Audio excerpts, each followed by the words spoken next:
Alors aujourd'hui, je vous emmène dans un lieu complètement insolite. Nous allons sortir l'agriculture du salon. Et ça se trouve à la Bellevilloise, Paris 20e. Et nous allons à la rencontre de tous les acteurs d'une transition alimentaire. Et ça, c'est important. Enfin, j'espère. Transition alimentaire, écologique, tout ça, tout ça. Allez, suivez-moi.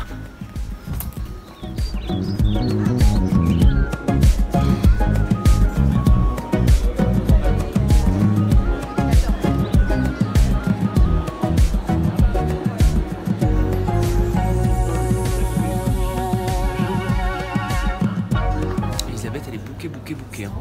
Elisabeth! Allez, viens me voir un peu. Viens, c'est même beau décor, viens. Regarde le beau décor derrière. Ah, dans les oliviers? Voilà, dans les on est oliviers. un peu en Provence. Tu vois.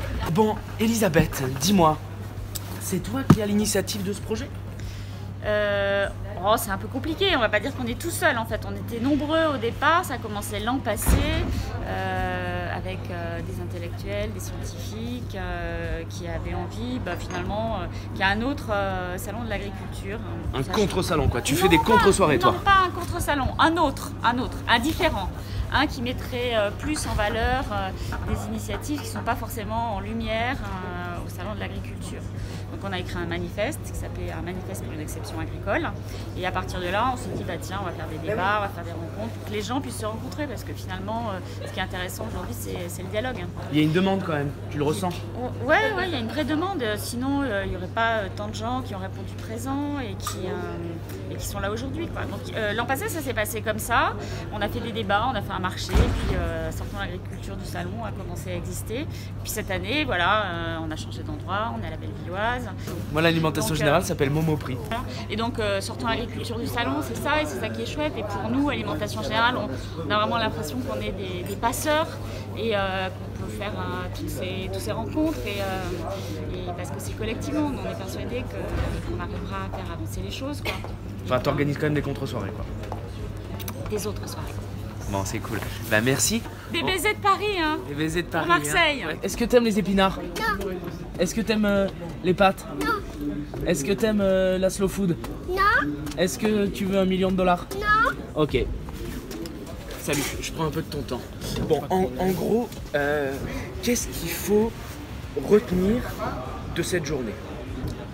Alors on peut d'abord, il est parfaitement possible, si c'était que technique, de nourrir correctement et durablement l'humanité tout entière, sans laisser pour compte, sans malnutrition, sans carence nutritionnelle, sans excédent, mais aussi sans obésité, sans maladie cardiovasculaire. En 2018, on est dans une transition alimentaire, là. Est-ce qu'il y a une prise de conscience, à ton sens? Alors, d'après moi... Tu connais beaucoup de monde. Non, mais pour ce qui est de la transition et de l'opinion publique, oui, très clairement. Je crois que ce qu'on appelle antibiorésistance aujourd'hui, les gens commencent à savoir. Perturbateurs endocriniens, c'est des choses qui commencent à se savoir. On est en train de s'inquiéter là quand même. Les causes de ça commencent à être connues. Je pense que ça y est, le grand public commence à être conscient que les lobbies en face massacrent et qu'il faut peut-être être un peu plus attentif à des gens, et même les côtés agriculteurs, alors c'est évident.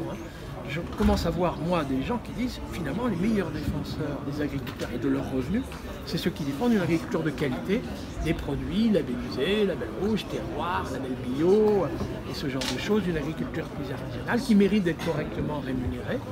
Ça va dire ça l'enjeu. Pour les jeunes agriculteurs, je trouve qu'ils mériteraient d'être correctement rémunérés. Oh, ça va, attends, les agriculteurs, hein, ça va, ils peuvent bosser un peu, ils foutent rien déjà. Déjà, ils foutent rien, et puis ils sont trop payés, je trouve. Marc, en 3 mots sur la transition alimentaire, les choses les plus importantes à ton sens, qu'est-ce que tu as envie de dire? Vas-y, maintenant. Écoutez, on peut consacrer son budget à autre chose que renouveler des smartphones tous les 6 mois, acheter des vêtements de marque inconsidérés, et réserver un peu plus de son budget pour acheter des produits labellisés rouges, des produits labellisés bio, des produits terroirs, des appellations d'origine protégée.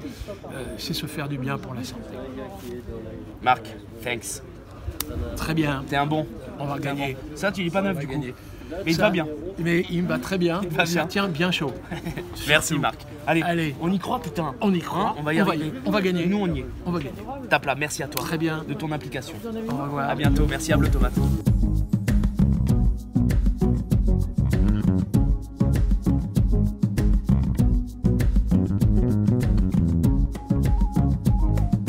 Salut. Michel. Michel. Ouais. Donc toi tu es... Alors moi je suis cuisinier Slow Food de l'Alliance des cuisiniers. Donc toi tu es un cuisinier engagé dans la Engagé. transition alimentaire. Tout à fait. C'est important pour 100%. toi. Ouais. Tu vas au McDo des fois ou pas? Oui, une fois par an.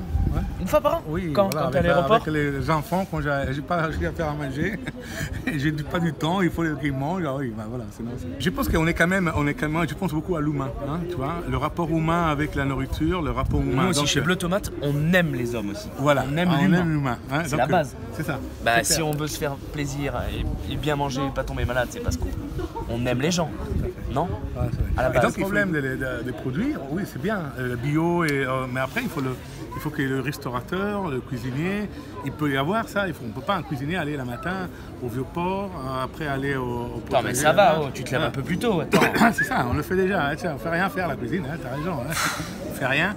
Voilà, donc on a créé un espace où on peut regrouper les agriculteurs qui viennent, ils nous donnent la nourriture, et les cuisiniers peuvent venir après acheter au central à Marseille, à la rue de la République. Et après on va faire, moi je m'occuperai plutôt sur l'éducation. Mais la responsabilité c'est ouvrir la porte à la jeunesse, pourquoi ils font, et ces transitions soient vraiment concrètes et réelles. Ça je m'engage. Écoute, la tomate bleue? La Bleu Tomate. La bleue tomate, et pourquoi bleu alors? Et ben parce que le ciel il est bleu, Marseille, la Provence, et la tomate, l'amour, la générosité, tu vois. J'ai envie de découvrir aussi, là. Mais pas en hiver, en été, on est d'accord. Hein. Ah, nous on mange des tomates exclusivement l'hiver. Ah ouais, voilà. Moi au salon, ils m'ont donné la tomate, je ne veux pas. Hein. Désolé. Hein. C'est bien, merci local, beaucoup. hein. On te suivra. Alors, bon, moi je suis chaud. Si tu as un mot à dire aux gens qui nous suivent, voilà. Vraiment en 3 mots, la transition alimentaire pour toi en tant que chef. Vas-y, c'est Voilà. pour toi. Quand on mange, hein, on a un choix important pour se nourrir soi-même et l'environnement qui nous entoure. On doit vraiment... c'est un acte très important et très puissant. Manger, c'est que tout le monde mange. Hein. Tous les gens mangent dans le monde entier. C'est ça, toi, manger. Hein, et 3 fois par jour. Donc c'est le choix qu'on a, c'est vraiment fondamental. Donc choisissez le bon choix. Et regardez mon site chef-m.com où je vous explique un peu ma façon humaniste, éthique de manger. Hein? Thanks, t'assure. Grazie mille. Ciao. Hein. Nous, les consommateurs, on veut vraiment s'engager pour défendre votre travail parce que c'est le plus important en fait. C'est vous qui nous nourrissez.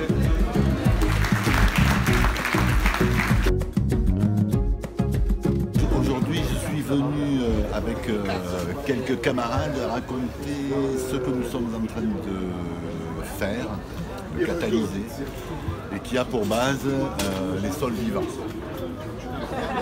C'est faire en sorte que le ver de terre redevienne notre meilleur pote. Moi, je suis cuisinier. Tu es cuisinier.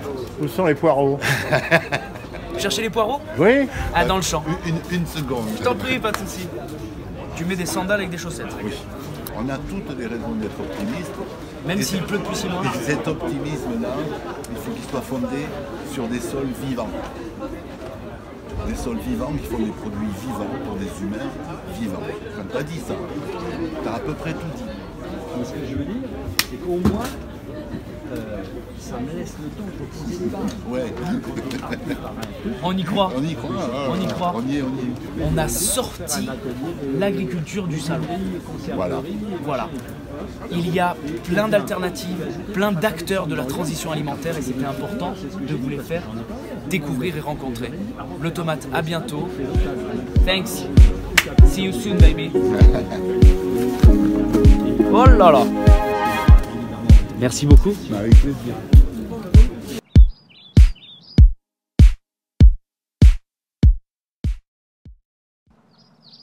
Alors, c'est l'histoire d'un feu de forêt avec tous les animaux de la forêt qui sont un petit peu embêtés parce que quand il y a le feu dans la forêt meurt.